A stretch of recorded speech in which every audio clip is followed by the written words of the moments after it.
Hello, Union County, and welcome back to the Union Connection Cable Channel 14. We are continuing our tour of the historic trail of Union County, and one of today's stops is the Rose Hill Plantation. I am here with the park manager, Trampus Alderman, and he's going to tell us a little bit of the history behind this house and some valuable information that the folks of Union County may like to know. Mr. Trampus, tell us about the Rose Hill Plantation. When was this house built? Well, the house itself was built sometime between 1810 and 1830. We don't have an exact date on it, but it makes it approaching 200 years old. And do you know who built this house originally? Most people believe it was built by William Henry Gist, South Carolina's secession governor. Now, he actually lived in this house himself, correct? He lived in this house his entire life.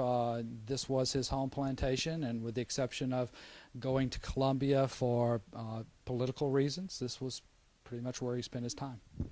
Now, this is a huge plantation. Can you tell us how many acres this plantation actually sits on?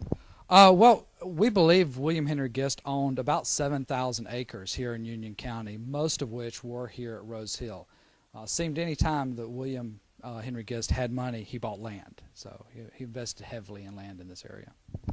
And I understand there's a nearby Gist cemetery. Tell us about that, and is it open to the public? Yes, the William Henry Gist Family Cemetery is about a mile from the park.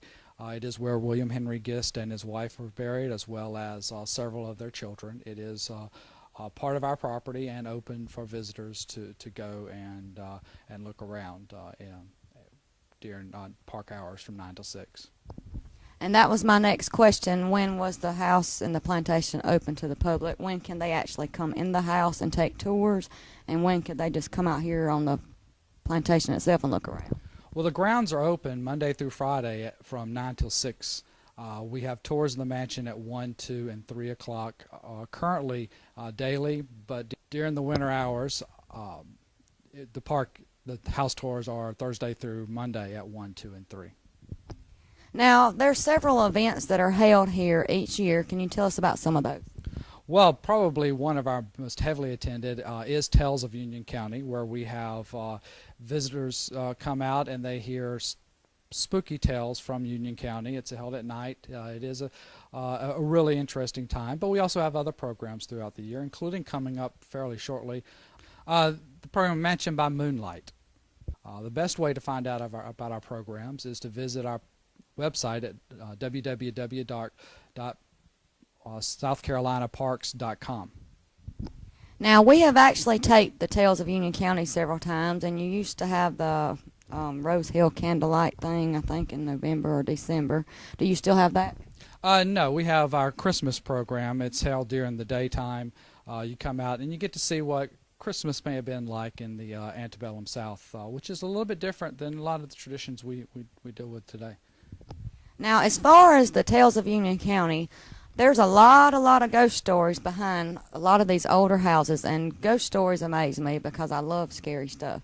I actually came out here and had one of my bridal pictures made out here on the plantation one time, and nobody ever knew it till we got the pictures back, and there was a little white spot over my shoulder. Can you explain that to me? No, not really. I personally have never seen anything out here, any spooky tales other than the occasional owl hooting in the distance at night. But people are welcome to come out when the park is open and experience the park however they like. Tell us about some of the things inside the house itself. We're going to go in and take a look, but tell us about some of the history that's in there and some of the items that are in there. Well, some of the more unique items we have are paintings and portraits of the Gist family and the children, as well as some of the original furnishings that were in the house. Some of those furnishings have been in the house the entire history of the structure. Even when it was in a state of disrepair, you could come in and find some of those furnishings. We also have a copy of the Ordinance of Secession, which we talk about on the tour, and as well as one of our more cherished artifacts, the family Bible. Now, on the tours, when someone actually comes and takes a tour through the house, how long does the tour take and what all is involved in the tour? Well, the tour is usually about 45 minutes, and we tell the story of William Henry Gist and his family, the history of Rose Hill in the 1800s, as well as the story of the African Americans that lived on this property through the entire history of Rose Hill, first as slaves and then later as tenant farmers farming the land in this area.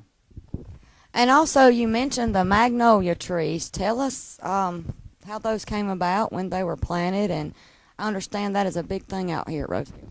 Yeah, our magnolia trees are part of the formal garden that was in front of this house when it was first constructed. We don't have an exact age on the magnolias that you see behind me, but in comparison to some of the other magnolias we have on other plantations, these are clearly bigger than those, and those were planted in 1860. We think these were probably 1850, 1840, and may date back to some of the earliest gardens here at Rose Hill. Now, I can remember as a child coming here on a field trip, and the actual day that I came, the gnats were really bad here, and it seems like sometimes every time I come here, the gnats are bad. Is there any reason behind that? Well, we do sit in the middle of a national forest, so if you come to visit, do be prepared to experience nature, including gnats, the occasional snake sighting, and maybe some other wildlife. It's just part of being where we're located, especially since we're only about a mile from the Tiger River. And I tell you, it is a beautiful plantation. I'm going to ask you the same question that I asked Miss Ola Jean Kelly over at the Cross Keys house. I do know you allow brides to come and have their picture made, but there's a lot of ladies out there that do get married and are looking for beautiful homes and plantations just as this one to have pictures made. Are they allowed to have pictures made inside the house, outside? Do they need to make an appointment, or how does that work? Currently, we do not allow photography in the mansion itself. We do allow for wedding portraits out on the grounds. You just arrive whenever you like during business hours, and you know, take it as your leisure. The only restrictions is we ask that you don't have portraits up here on the front porch during tour times.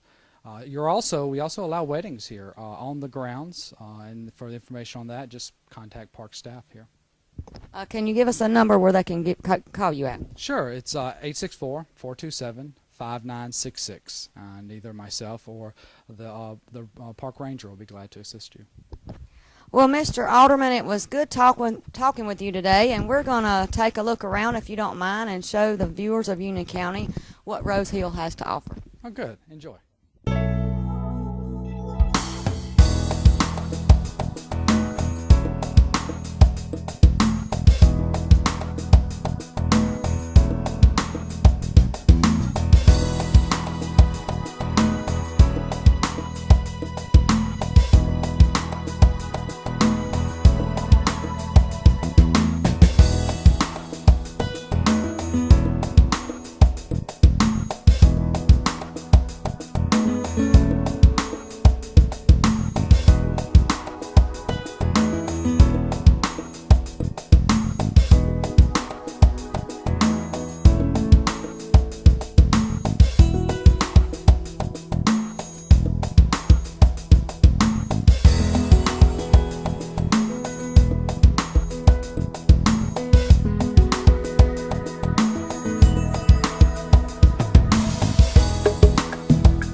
Here with Elizabeth Moses, and she is the park interpreter here at Rose Hill Plantation. And tell us what we're going to do here today. We're going to go inside the Gist Mansion and look at a few of the items. We do have some original items that belong to William Henry Gist and his wife Mary Elizabeth. Now, we're not going to show you everything today, because if you want to see it all, you actually need to come check it out yourself, because you're missing a treat if you don't. So let's take a look inside. We're standing in the formal parlor at Rose Hill Plantation. This was the Gist family mansion. In the parlor, you may notice some different color of paint scheme, and that's because we're attempting to go back to what the original was when the Gist family lived here. We've taken some paint scrapings or samples here from the mantle around the fireplace, and it turns out that what was in this room was actually kind of this salmon color with a faux wood grain on top of it. Also, there was some gilding in certain areas around the room, and you can see that we're in the process of redoing that in this room. The formal parlor was where Governor Gist would greet people when they came. When he was in office, this house actually became the governor's mansion, and they needed a formal parlor for guests to wait while they were planning to see Governor Gist. We have an original family item in here, which is actually the Gist family Bible. Of course, this can only be handled with cotton gloves to make sure that the oils from our fingers don't damage the pages, but inside is information about the Gist family.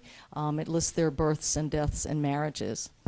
Also in this room, we have a few Gist family members. Over the mantelpiece behind me is one of the Gist family children who grew to adulthood. His name is William M. Gist. There's a formal portrait of him over the mantelpiece. He's holding a riding crop in his hand and has kind of a red drapery behind him. He did grow to adulthood. A photograph of William M. Gist is located here on the piano. This photograph was taken in 1863, shortly after he had married a woman named Malvina Black from Columbia, South Carolina. Unfortunately, William Gist was killed in the Battle of Knoxville in November of 1863. Also in this room, we have a family member from the other side of the family. The portrait on the wall looks a lot like Mrs. Gist, Mary Elizabeth Gist, and that's because it's her younger sister. Her younger sister, Caroline, we believe lived here for a while with the Gist family. We're in the back parlor at Rose Hill Plantation, and we're looking at one of Mary Elizabeth, that's Mrs. Gist, one of her needlework pieces that she produced throughout her lifetime. As a young girl, Mary Elizabeth went off to the Salem School for Girls in North Carolina and would have learned the things that were appropriate for girls to learn at that time, and that certainly included some kind of handcraft, such as sewing or needlework. Mary Elizabeth excelled at this throughout her lifetime. The one we're looking at now was a gift that she made for her father for his 52nd birthday. The woman standing in the middle is probably a self-portrait, and that's painted on silk, and the words on the scroll next to her are birthday wishes to her father. But the greenery and the flowers around the edges were actually done by needlepoint with no design.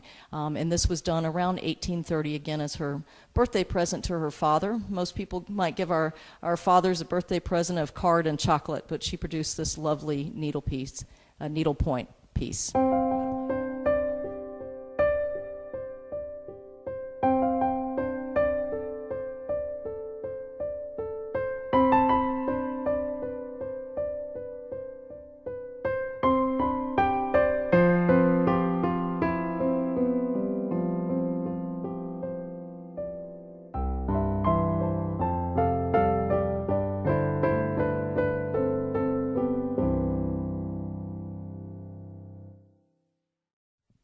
We're looking now at another piece of needlepoint done by Mary Elizabeth, Mrs. Gist. Her maiden name was Rice. This portrays a woman in the center, and that again is painted on silk. But the flowers that she's holding in her hand, the dog that's sitting on the steps next to her, the stone steps, as well as the tree, again, are all done freestyle, needlepoint. She didn't have a design, so this was obviously something that she excelled at throughout her life. We're now in the downstairs guest bedroom or back bedroom on the first floor of the Gist mansion. We have many different items to see in the house. The whole house is completely furnished. Some of the pieces belong to the Gist family, and some pieces are period items from that time. On the floor next to me is a trunk with hand-tooled leather on the top of it, and this did belong to Governor Gist. Governor Gist was the last governor of South Carolina who had to travel to Columbia for business. When Governor Gist was in office, his home became the governor's mansion. So he did need to travel down to Columbia, and this is, again, his chest that he traveled with.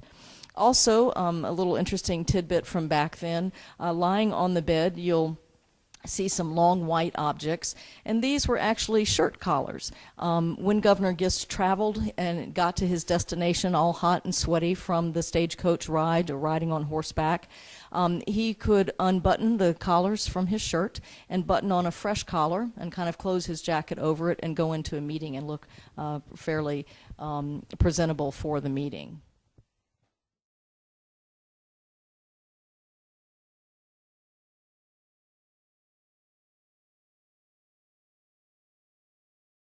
Standing on the curved staircase that leads from the first floor to the second floor of the Gist Mansion. It's a beautiful staircase, and there's a little interesting tidbit about it, but I'm not going to tell you about it. We'd like you to come take a tour and learn about the staircase and all the other interesting things in the Gist household. This staircase leads to the second floor. Up there is the master bedroom containing more original furniture, as well as a very large ballroom and some beautiful porches where the guests could walk out and look over their property and gardens. So we hope to see all of you real soon out here at Rose Hill Plantation State Historic Site.